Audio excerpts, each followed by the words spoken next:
Hi there, Denise from Warrior Goddess Wellness. Today's topic is about the impacts of narcissistic abuse and how it impacts our brain, specifically brain fog, cognitive deficits, or I call it trauma brain. And if you watch all the way through to the end, there are some tips and tricks for some things that you can combat any brain fog that you might be experiencing. So today's topic is again on brain fog or cognitive deficits, or what I call trauma brain. And for those of us who've lived in a narcissistically abusive relationship, it's one that's filled with relational stress. And when we're living in that type of relationship, we have a lot of cognitive dissonance, we have a lot of confusion, we have a lot of emotional abuse, and we are navigating antagonistic situations. And sometimes we're not even getting resolution on these, so they're just continuing to loop. So as a result, we are living in a constant state of fear or worry, whether we realize it or not. And living in that fear and the constantly changing states and non-resolution of things, it actually means that we're living out of states of trauma responses. And I don't know if you've heard about, but there are 4 trauma responses. The 4 F's is fight, flight, freeze, or fawn.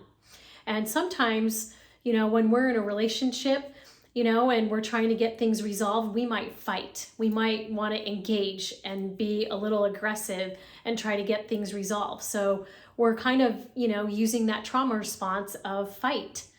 The next one is sometimes we might be flight. We need to get out of here. Like, we're not sure what's happening here. And the quickest and easiest thing for us is to just kind of walk away. So we're fleeing, we're flighting, we're flying away. And sometimes in responses, in these relationships, we're actually coming from a freeze response. We don't know what to do, so we don't do anything. So we're freezing. And then the last one that a lot of people don't hear about, and it's from Pete Walker, is fawning. And, in this trauma response, we're like this baby deer in the woods. We're trying to be like really small so that nobody notices us. And we might actually like people please, and we're trying to do anything so the predator doesn't really know that we're there, or, gets bored and just leaves. So that's fawn. And so when we're in these type of relationships, we are living out of these constant changing states of fight, flight, freeze, or fawn. And as a result, our brain is kind of looping as well. We're worrying in response to the gaslighting. We're worrying about all these changes. We're worrying about blame shifting, and we're worrying about all the emotional prodding that's happening and the things that aren't getting resolved. And so not only are we living out of this trauma response with, fight, flight, freeze, or fawn, our brain and body are actually living out of that as well. And so we become hyper vigilant, and we're always trying to assess what the threat state is. So we're actually living out of our sympathetic fight or flight nervous system. So we're just living out of this rotating state of fear, anxiety, depression, and those become our baseline emotions. We're living out of all of our negative emotions. We're living out of being mad or angry or fearful or scared. And we're not really living out of being powerful and being joyful or being peaceful. There's no peacefulness in these type of relationships. So narcissistic abuse is a looping over and over of emotional and psychological abuse. And so that really impacts your breathing, it impacts your central nervous system, it impacts your hormones, it impacts your body because it's always in this constant tension state, and everything's out of whack. And I will talk more about that in a separate video, but it also changes your brain. Both your body and your brain are rewired to survive in this chronic state of trauma, going in and out of these trauma responses. And as a result, your brain starts to change. And you might be experiencing brain fog. You might be experiencing cognitive deficits, not being able to remember things, Or, I kind of termed it trauma brain. Oh, there's trauma brain again. And so, when our body is under this relational stress, our cortisol levels are off the roof, and that is the stress hormone. So we have so much cortisol that's going on throughout our whole body that we have, increased rumination, we have increased anxiety. We are just in this constant state of tension. And with increased cortisol, the stress hormone in our body, we might also be realizing, weight gain, or our immune system's not working as correctly as it should, and we're maybe more sick. We have, our adrenals system is really low. We might be having thyroid issues, with hypothyroidism, because we're all burned out with all of that. We might be having GI issues or heartburn or muscle weakness, or we might even develop autoimmune because our body's just on this constant state of tension. And, I want to talk more about those body symptoms in another video, but we're just going to be focusing on the brain for this one. And, I've been looking at some studies, of why this is occurring. And one of the things is with the increased cortisol levels in our body, there's actually been a comparison there's a decreased size in the hippocampus part of our brains. And what the hippocampus does in our brain is that we have, less ability to process, and our short-term memory is less. So the hippocampus actually takes care of processing information and also short-term memory. And there was a study that was done by the University of New Orleans and Stanford University, and they studied PTSD patients, and they actually studied the size of their hippocampus. And what they realized is those individuals who actually have PTSD have the smallest size hippocampus as compared to other people in the study. And so, one of the things about narcissistic abuse is it is PTSD, but there's also another component.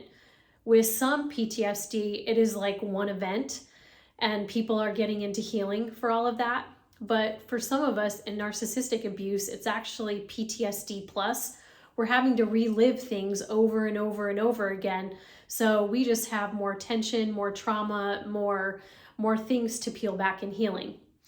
And so one of the things for narcissistic abuse survivors is there might be, with this brain fog and trauma brain and cognitive deficits, there may be small to significant cognitive deficits that we realize in our relationships, and actually that may continue on into the healing season.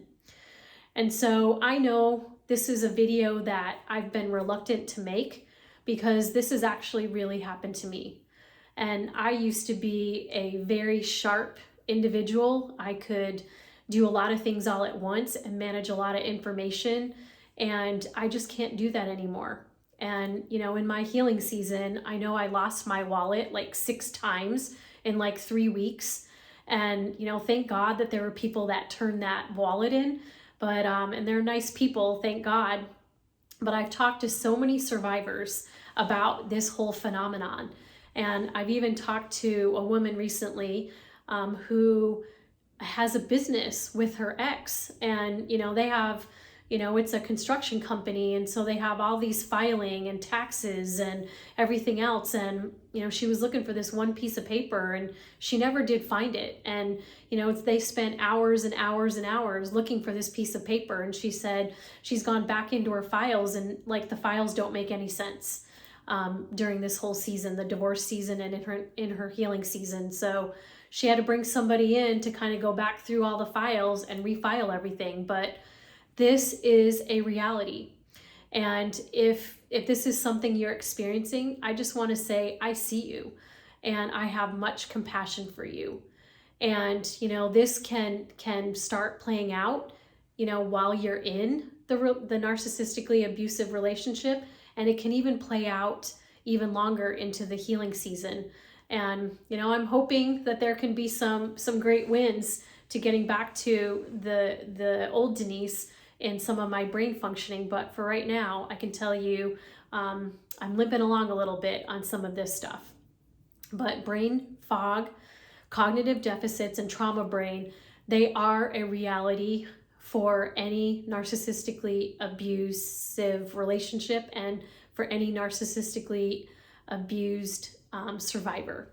And I think we all need to have a lens of compassion for ourselves and for other survivors, because it happens all over the place. In fact, just this weekend, I saw some of this happen with another business owner who, called in a staff member to relieve her and gave her a specific time, but then she was worried because the person wasn't showing up, and there was a disconnect with all of that. And I later found out in a conversation that this woman had been in a narcissistically abusive relationship, and those kind of things happen all the time when she's trying to plan things for her business. So maybe if we can have a little compassion for ourselves and compassion for other survivors when this does happen, that we probably don't have the start to Alzheimer's, that it's just a lot of things are starting to come to play as we have psychoeducation and we heal, and things that were all up in the air, that they start coming back. And I know for me that sometimes, there was something that I was ruminating about that came from a previous time in the relationship. And now with some psychoeducation, I'm like, oh, that's where that came from. So, I'm not ruminating about that situation. I actually have resolution or understand why that happened in the relationship. So I hope that happens for all of you. And so let's talk about some simple ways and how we can handle some of these trauma brain or brain fog situations. One of them that I've been reading up a lot about is hydration. Hydration is so important for our brain. And I was looking at some Alzheimer's studies just recently, and they said that drinking 4 to 6 glasses of water a day just makes sure that the brain is hydrated, and it actually helps with short-term memory and also processing.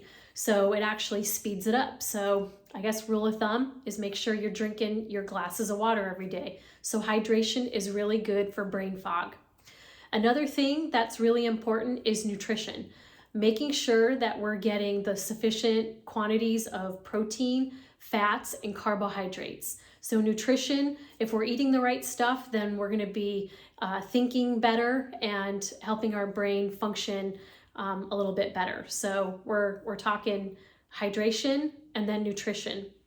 There are some nutritional supplements that I've been looking into, and one of them is magnesium threonate. I've looked on some studies for all of that, and that has a lot to do with boosting cognitive functioning. So that can be a good one. And there's also NAC, which is a protein. It is N-Acetyl cysteine, and that can also help with rumination. And they've done a lot of studies with PTSD. So that's something you can take a look into. And surprisingly, another good thing is there's some brain apps that are out there, and you can play these things on a day-to-day basis. So that can be stuff like the brain apps of Luminosity, Elevate is another one, Brainwell is another good one, and I'm sure there's a whole host of other ones. So you can actually add that playing a game, which actually helps you with process things faster, recalling names a little bit faster. And I know that's something that I have added to my daily routine. And the last little thing that I have tried is this new app. I'm just downloaded it a week ago, is called BeatStar. And so that's a music app where you're actually playing it on your phone, and they have the beat coming down on the phone, and you have to press your fingers to hit the music. And it's kind of actually fun, but it also gets your eyes to move. And I know that my reflexes are getting better just after a week. And so that's kind of a fun way to be curious and try out some things that could help boost your cognitive functioning processes. So again, brain fog and cognitive deficits or trauma brain, they are a reality after narcissistic abuse.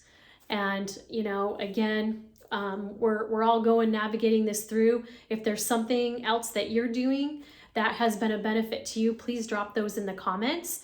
And, we can create a little healing community here on some things that people are curious about. So drop that in the comment section. And again, if this is something that you'd like to explore a little bit deeper with a coach, or somebody else, you can email me. My email's in the channel information there. And again, this is, I want to continue to do trauma wellness videos on all health and wellness that's associated with healing from narcissistic abuse, divorce, or trauma recovery. So thank you again for tuning in. Again, subscribe if you like this stuff. If you have an idea for a video, drop those in the comments. I always like to hear. And again, I look forward to seeing you again. Namaste. Bye.